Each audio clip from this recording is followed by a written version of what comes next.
আজকে আমি আবার একটা নতুন রান্না নিয়ে চলে এসেছি আপনাদের কাছে। দেখাবো সেই রান্নাটা, সাথে থেকে দেখে নিন। আজকে করব আমি খসলা শাক, বা কেউ বলবেন হয়তো লাল শাক।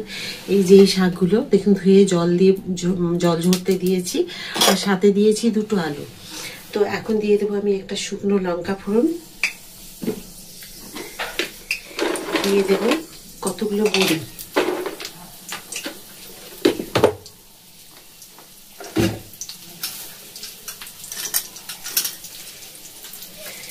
একটু জিরে আর 5 ফোড়ন,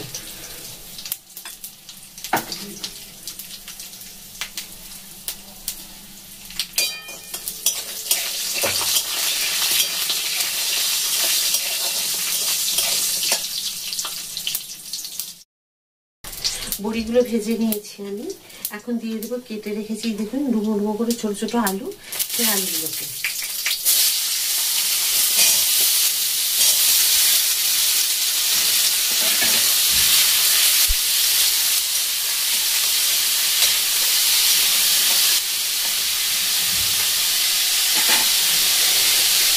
এই লাল শাকগুলোকে, এগুলো কেউ খসলা শাক বলে, কেউ বা বলে কুলতা শাক। মানে কুলতা শাক এটাকে বলে না, একদম সবুজ যেটা থাকে সেটাকে বলে, আমাদের ওখানে বাঁকুড়ায় বলে। আর কেউ বলে খসলা শাক, কেউ বলে লাল শাক। তো এই শাকগুলো দিয়ে না, পুরো পাতাগুলো, এগুলো একদম কচি কচি ডাঁটাগুলো, নখ দিয়ে টিপলে মানে নরম একবারে। তো সেগুলোকে খুব ভালো করে জল ঝরিয়ে নিয়েছি, ধুয়ে নিয়ে এখন এগুলোকে আমি দেবো। একটু আলুগুলো ভাজা হয়ে যাক, তারপর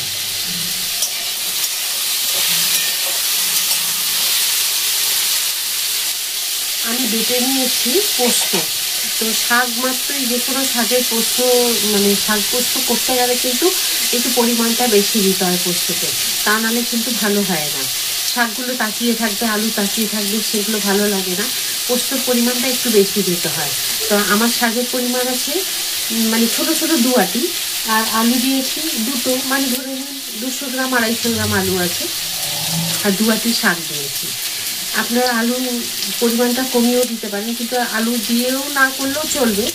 আলু দিলে একটু ভালো লাগে এই শাক পোস্ততে, শাক আলু পোস্তটা খুব সুন্দর লাগে।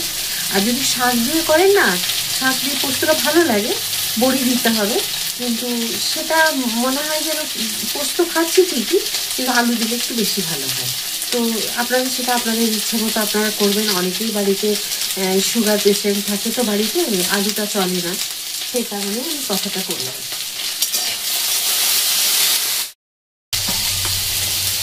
দিয়ে দেবো আমি পরিমাণ মতো নুন,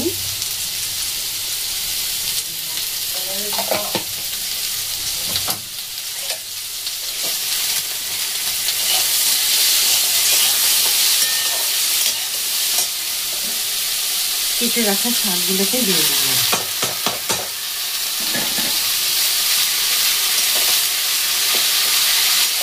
খুব সহজ, একদম সাধারণ, খুবই সহজ।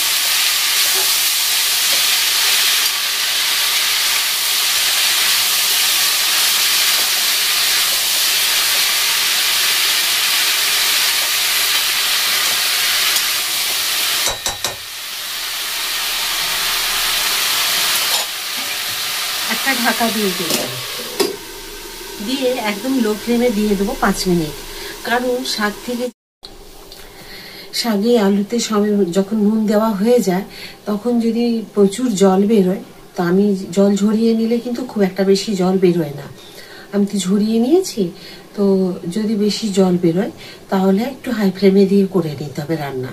আর যদি জল কম বেরোয় তাহলে কিন্তু, যদি দেখেন আলু সেদ্ধ হয়ে গেছে, শাক তো এমনি নরম হয়ে যায়, বেশি সময় লাগে না, তাহলে আর হাই ফ্লেমে দেওয়ার দরকার নেই। পোস্তটা দিয়ে নাড়াচাড়া করে নামিয়ে নেবেন। সেটা আপনারা যেরকম বুঝবেন রান্নাটা করার সময়, ঠিক সেই রকম করে নেবেন।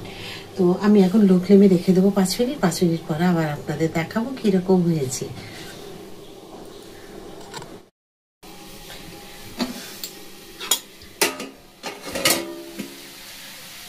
এর আগে আমি একবার ঢাকা খুলে একটু উল্টে পাল্টে দিয়েছিলাম। এখন এবার আমি হাই ফ্লেমে দিয়ে দেবো, খুব একটা জল বেরোয়নি।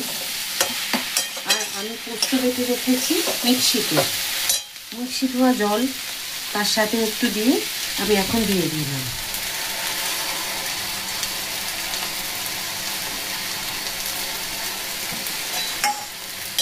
ব্যাস, আমি কিন্তু শাক পোস্ত মিষ্টি দেবো না।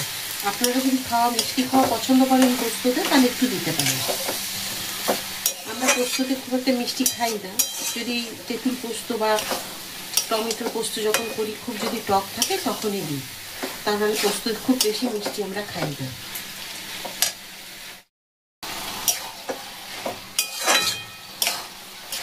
দেখুন কি সুন্দর এরকম মাখা মাখা করে নামিয়ে নিতে হবে, আর যাতে না একদম তাকিয়ে থাকে আলুগুলো, সেই রকম আলুগুলো সেদ্ধ হতে। আর এটা 10 মিনিট মোটামুটি লাগলো আমার, শাক আলু সব সেদ্ধ হতে। তো আপনারা চাইলে আলুগুলোকে একটু বড় বড় করে কেটে একটু প্রেশার কুকারে ভাপিয়েও নিতে পারে, তাহলেও হবে, কিন্তু যেন গোটা থাকে, গলে না যায়। আর দেখুন কি সুন্দর হয়েছে দেখতে। আর এবারে বুঝতেই পারছেন, দেখতে যদি এতটা সুন্দর হয়, খেতে কতটা টেস্টি হবে।